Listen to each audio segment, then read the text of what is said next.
हौसले देने वाले डॉक्टर से कम नहीं होते। हौसला देने वाले डॉक्टर से कम नहीं होते। हर तकलीफ में ताकत की मेडिसिन देते हैं।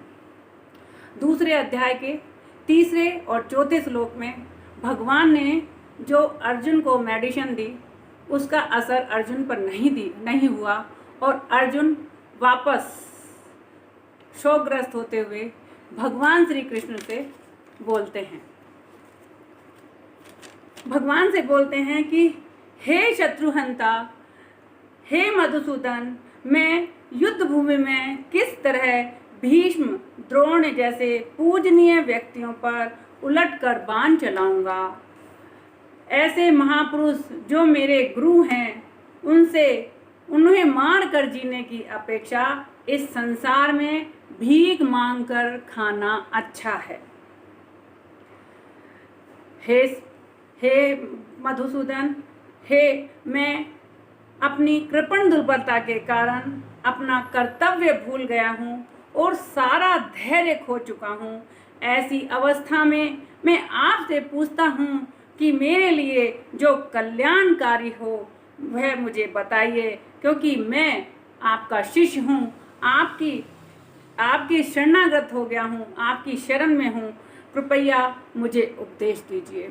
यहाँ अर्जुन भिक्षु बनकर जीने के लिए कह रहे हैं, लेकिन भगवान कृष्ण का योग है कि वह कह रहे हैं कि नहीं, कर्म करना जरूरी है, आपका जो पर्पस है उसके लिए जीना जरूरी है।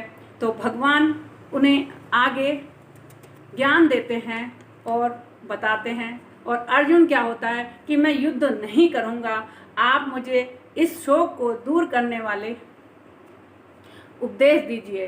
तो भगवान हंसते हुए ये वचन कह रहे हैं। आप सोचिए कि भगवान कितने निर्लिप्त हैं।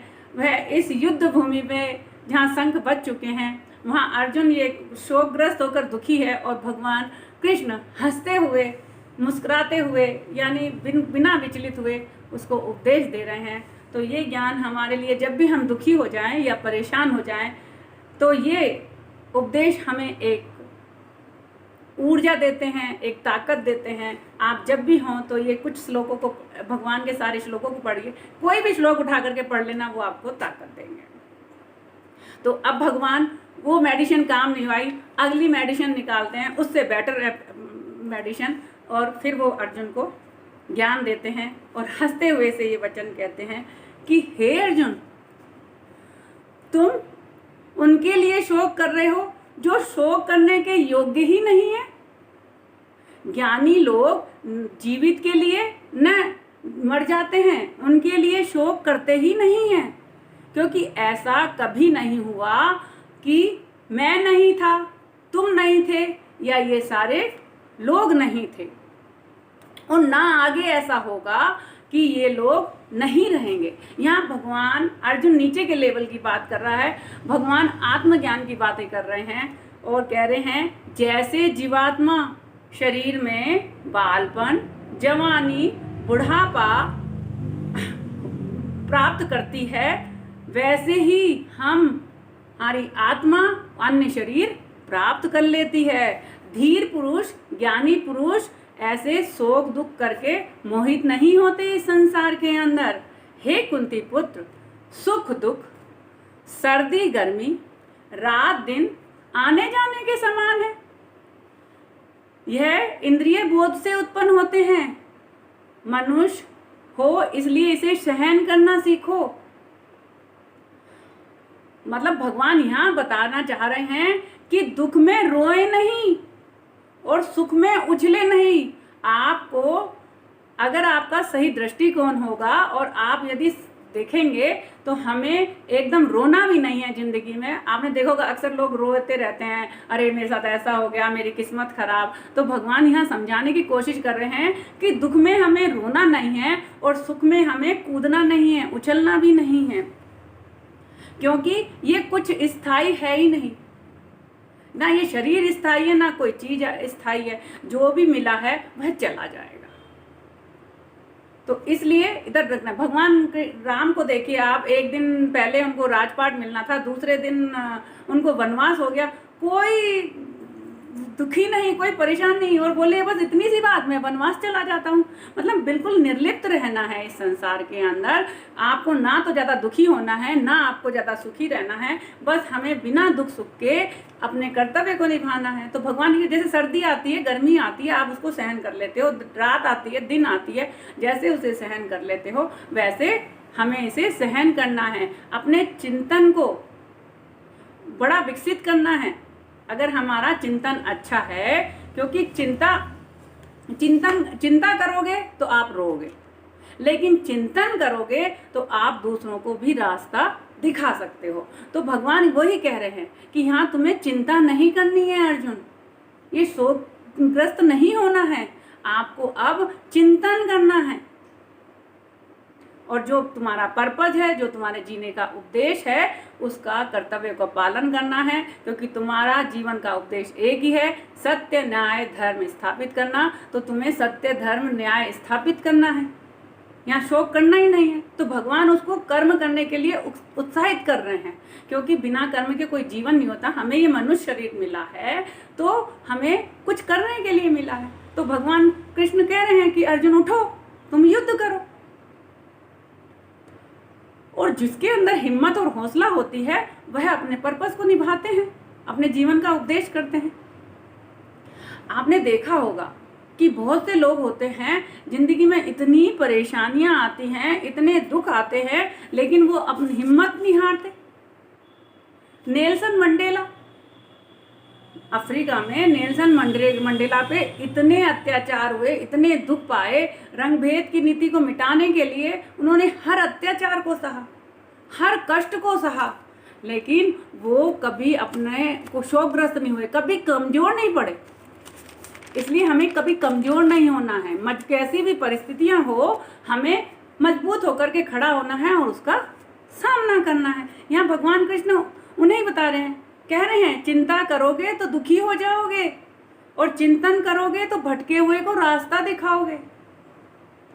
एक और है हमारे देश की अरुणिमा सिन्हा, विकलांग महिला है, जिनने एवरेस्ट पार किया और उसके बाद भी कई पीक भी उन्होंने कर दी हैं।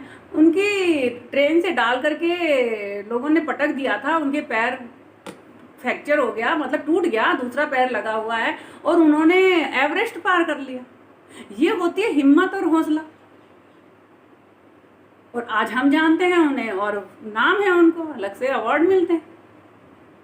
मतलब आप कितनी भी परेशानी में हो, दुखी में हो, आपका चिंतन उस तरह का होना चाहिए कि कोई बात नहीं, औरों के साथ भी तो होता है। यदि हम सुख की तरफ देखेंगे तो दुखी हो जाएंगे, लेकिन हम कभी अपने नीचे वालों को देखते हैं, परेशान वालों को देखते हैं, तो हमें एक सेटिस्फेक्शन होता है। ठीक है, आज मेरे पास पैसा नहीं है तो भैया बहुतों के पास पैसा नहीं है, बहुत गरीब आदमी है, हम अपने नीचे वाले को देखेंगे तो सुखी हो जाएंगे।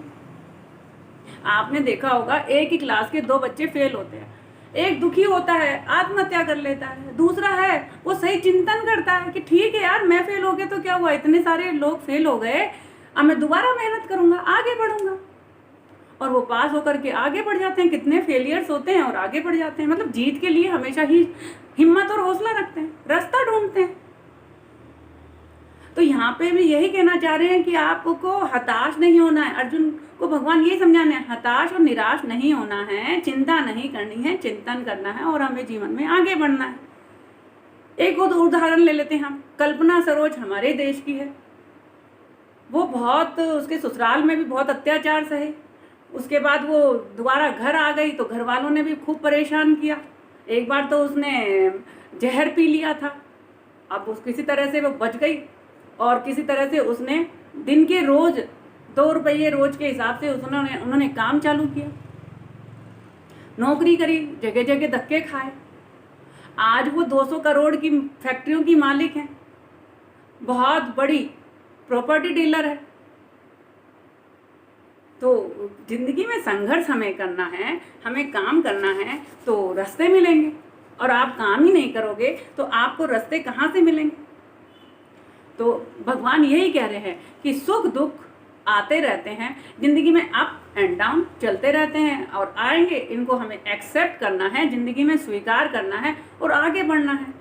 क्योंकि ज़िंदगी में क्या परेशानी आ रही हैं, उनसे हमें सीखना है कि ये परेशानी आ गई है, इसका सामना कैसे करना है, इससे क्या फ़ायदा उठाना है। आप उससे फ़ायदा उठाइए, आपके अंदर से आत्मविश्वास बढ़ेगा, आप में ताकत आएगी, आप में साहस आएगा।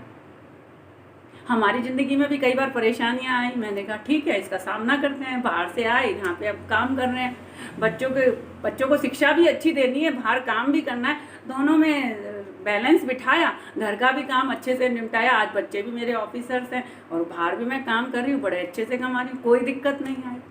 आपको ज़िंदगी को हर परिस्थिति को स्वीकार करना है और स्वीकार करते हुए हमें आगे बढ़ना है। यहाँ ये भगवान समझा रहे हैं कि कभी हमें दुख में रोना नहीं है और सुख में उछलना भी नहीं है। तो आपने देखा हो, और लेकिन कई लोगों को मैं देखती रहती हूँ, रोते रहते हैं, ये काम हो गया फिर रोना चालू, ये नहीं हुआ, मतलब कभी भाग्य को खराब, कभी किस्मत खराब, कभी पड़ोसी को खराब, कभी कहेंगे मेरी सास खराब, कभी कहेंगे मेरी नंद खराब, कभी कहेंगे ये खराब वो खराब। अरे कभी अपने अंदर भी झांक के देखो, भाई खराब हो तो आप अच्छे बन जाओ ना, सबसे बढ़िया। उल्टा खराब लोगों के बीच में तो कमल खिलेगा, तो बढ़िया आराम से कमल कहलाएगा ना। तो हमें सब में बुराई ना ढूंढ करके हमें ये देखना है कि ये परेशानियां हैं और इसका सामना हमें कैसा करना है। तो भगवान श्री कृष्ण यही समझा रहे हैं कि हमें चिंता नहीं करनी है, हमें चिंतन करना है और जिंदगी में आगे बढ़ना है। और जिन लोगों ने भी संघर्ष किया है, जिनने भी, और आज वो चमक रहे हैं, क्योंकि आप जब अच्छे काम करते तो ऊपर वाला भी आपको पॉजिटिव एनर्जी देता है और वो ताकत देता है कि आप चमकते हैं, आप दुनिया से अलग नजर आएंगे। महाराणा प्रताप इतने दिखा राजा होते हुए जंगलों में भटकते रहे, घास की रोटी खाते हुए, लेकिन आज हम जानते हैं ना उन्हें। तो हमें जब भी परेशानियां या दुख आए तो ऊपर नहीं देखना, नीचे की तरफ देखेंगे, अपने आप ताकत आ जाएगी, हिम्मत आ जाएगी और हम आगे बढ़ जाएंगे।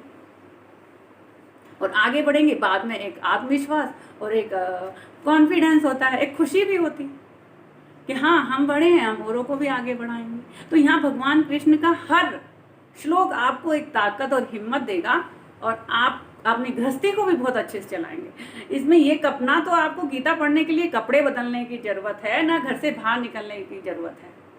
आप घर में रहिए, गीता पढ़िए, उसके एक रोज ना एक श्लोक पढ़िए और आपको वो ताकत और हिम्मत देंगे कि आप कहाँ से कहाँ पहुँच जाएंगे, आप भी नहीं जानते। और एक कॉन्फिडेंस होगा, आज मैं जो कुछ भी हूँ वो गीता के कारण हूँ। मैं आपको बता रही हूँ, मैं जब भी परेशान या दुखी होती, कोई भी समस्या आती है, मुझे गीता के अंदर से कोई ना कोई समस्या का समाधान मिल जाता है। तो भगवान ने यही कहा है कि चिंता नहीं करनी है, हमें चिंतन करना है और कर्म करते रहना है। आप ये मत समझिए कि कर्म नहीं करना। यहाँ भगवान सीधे अर्जुन से कह रहे उठो, कर्म करो। उसको उठाने के लिए ही इतनी ताकत लगा रहे हैं और इतने सारी मेडिसिन दे रहे हैं। अब फिर वो मेडिसिन दी है, अब देखो आगे आप फिर अपन देखते हैं क्या क्या बातें होती हैं। तो ये मेडिसिन ली और अर्जुन से कह रहे हैं नहीं अर्जुन, सुख दुख तो आएंगे, कोई दिक्कत नहीं है, इससे डरना नहीं है, मैं भी तो खड़ा हूँ, मेरा तो कोई काम ही नहीं है, मैं तेरा सारथी बन करके काम कर रहा हूँ। भाई तू लाया ही क्यों था मेरे को लाया है कि भाई युद्ध करना है, अधर्म अन्याय सब खत्म करना है, तो भैया युद्ध कर। यहाँ भगवान वही समझा रहे हैं, लाए हैं तो भैया काम कर। अब बीच में विचलित होकर के रास्ता नहीं छोड़ना। जब भी आपका कोई उपदेश है, आपने कोई लक्ष्य बना लिया है, तो उस लक्ष्य को पाने के लिए पूरी हिम्मत और हौसला रखना है, तो एक ना एक दिन आप कामयाब हो जाएंगे। यही भगवान चाहते हैं और यही कहना चाहते हैं। और अर्जुन को भी वही कह रहे हैं कि तुम आए हो तो उठो और युद्ध करो, क्योंकि ये परिस्थितियाँ आती रहेंगी, जाती रहेंगी और इनका हमको सामना करना है। हरे कृष्ण।